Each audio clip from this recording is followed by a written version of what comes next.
Hello and welcome to another edition of the Stench of Truth. Well, the ideological hate fest in Tampa is now over, and according to the polls, Romney received no bounce from the convention, and it should be no wonder that that happened because it was, of course, an ideological hate fest. And with the ridiculous performance of Clint Eastwood, as I noted in my last video, just capping off a total non-event of idiocy and lunacy. Now, of course, we have this week to look forward to for a few days, the Democratic National Convention, which of course will be filled with the same kind of platitudes and generalizations that we saw with the Republicans. Whereas Obama will tout the benefits of the various programs that he has pushed forward while ignoring the tremendous amount of terrible things that he has done while he has been president, we're going to continue to see the same kind of things happening because, after all, these two supposed parties are exactly the same in every possible fucking way. And I'm sure many of you have already seen the Obamney and Romney-Obama, merging in much the same way as we saw back in 2008 with Bush and Obama and the merging faces and that sort of thing, because a lot of people are in on this game. What really is dissatisfying to me is that there are a lot of people who hold strong convictions on a particular topic, and they actually believe that their candidate is somebody that's going to actually do something. That is the actual real tragedy in all of this. So as Obama is down there with all of his gaggle of ridiculous fucking retards at the stupid fucking jackass Democratic National Convention, talking about general this and general that and jobs this and jobs that, at the same time shoveling money out of the back fucking door to the fucking banks and the finance capital system in this fucking country, and to banks around the world as well, you might as well know, through the Federal Reserve, if you haven't heard that already. So, spare me the bullshit, and spare me the fucking crap, and I'm not going to believe the fucking shit you're trying to shove down my fucking throat. And I would hope that some people out there would finally catch a goddamn clue and realize that these people are not going to do a fucking thing for you. Nothing. Zero. Zip. Zilch. They are empty suits filled with empty promises. And at the end of the day, their policies are going to lead to the exact same fucking place.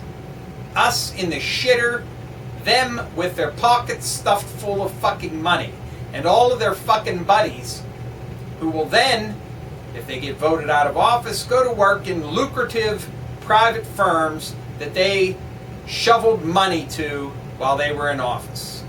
And you get nothing. And whatever you do have now is going to be slowly taken away. And Obama has been right on the front lines in that fucking war. So, blah, blah, blah, Democrats, blah, blah, blah, against Republicans, yada, yada, yada. Fuck you. I'm sick of your fucking shit. I'm not going to watch one fucking minute of this. The only thing I can hope for is that they have some absolutely ludicrous thing like the Clint Eastwood thing. That would really cap it all off for me. So for any of you fucking sheep, sorry to use the term, but what else are you going to call it, who are sitting out there actually thinking that you have a voice and a say and you're really gung-ho behind one of these candidates, wake the fuck up, all right? I just want to note also the passing of Reverend Moon, the leader of the so-called Moonies, and one of the leading and most influential figures in evangelical Christianity.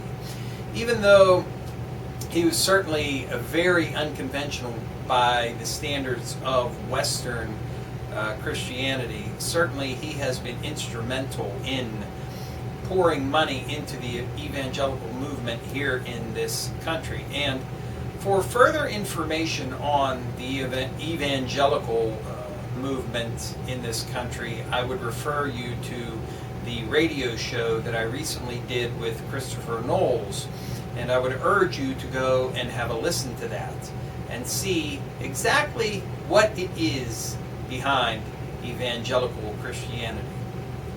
And just realize that this person who largely went unnoticed in this country was incredibly influential with money and power when it came to bailing out people in this country, that is, congregations and evangelical Christians, quote unquote, in this country who fell on hard times and needed a quick infusion of cash.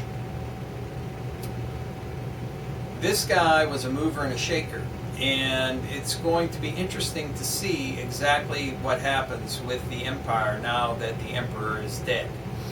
And that also will roll downhill to the evangelical community in this country. And I put all of those in quotation marks, you understand, because it's a certain class and group of people that I'm talking to. And I'm not talking to individual people who believe and choose to have faith. That is a totally different subject altogether. I'm talking about the superstructure, the support. I urge you to listen to that radio show with Christopher Knowles, and you can find the link at tenebrist-the-stench-of-truth.blogspot.com. There will be a link there, and you can listen to it. So, in closing, just if you want to watch or be involved in this election cycle at all, just realize that it is all a vast puppet show being put on for all of our amusement. And at the end of the day, and after the election is over in November, it's going to be the same fucking policies that jam it up your ass and jam it up my ass. It doesn't matter who the fucking president is. It's all going to be the same fucking shit over again. End of fucking discussion. Thank you.